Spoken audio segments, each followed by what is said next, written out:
திரு விஜய் அவர்களே. அதிகாரத்தை மக்களா உங்கள்ட்ட கொண்டு குவிக்கணும். ஆனால் நீங்க என்ன தெரியுமா பண்றீங்க? உங்களுக்கு இருக்கக்கூடிய இந்த புகழ் வெளிச்சத்தை பயன்படுத்தி கொண்டு ஒட்டுமொத்தமாக இந்த மக்களை ஏமாத்தி நேரடியாக சிஎம் ஷேருக்கு வரணும் அப்படிங்கிறது உங்களுடைய எண்ணமாக இருக்கிறது.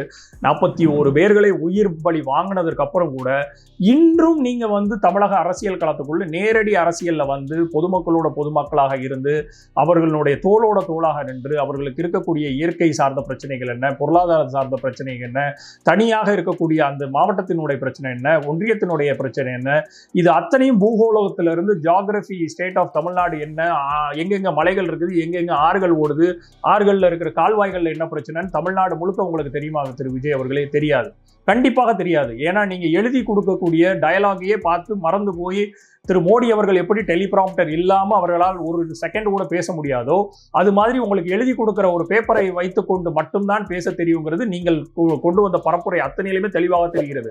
அப்போ உங்களால் இன்றைய மக்களோட டைரக்டா கனெக்ட் பண்றதுக்கூடிய எந்த சூழ்நிலைகள் இல்லாத போது இந்த பிஞ்சு குழந்தைகள் 18 வயசுல இருந்து 25-35 ஆண்டுகளுக்குள்ளார இருக்கக்கூடிய இந்த இளவட்ட பருவத்தில் இருக்கிறவங்களை உங்களுடைய வெறும் சினிமாவுடைய காட்சி ஊடகத்தின் மூலியமாக நீங்கள் செயல்படுத்தப்பட்ட உங்களுக்கு இருக்கக்கூடிய அந்த ஒரு இமேஜை மட்டுமே வைத்துக்கொண்டு அதை தேர்தலின் ஓட்டாக அறுவடை செய்து கொண்டு நேரடியாக சிஎம் சேருக்கு ஏம் பண்றது தார்மீகமாக அறம் சார்ந்து இயங்கக்கூடிய தமிழக அரசியல் களத்தில் ஒவ்வொரு மக்களும் புரிந்து கொள்ள வேண்டும் என்பது என்னை போன்றவர்களோட கடமை.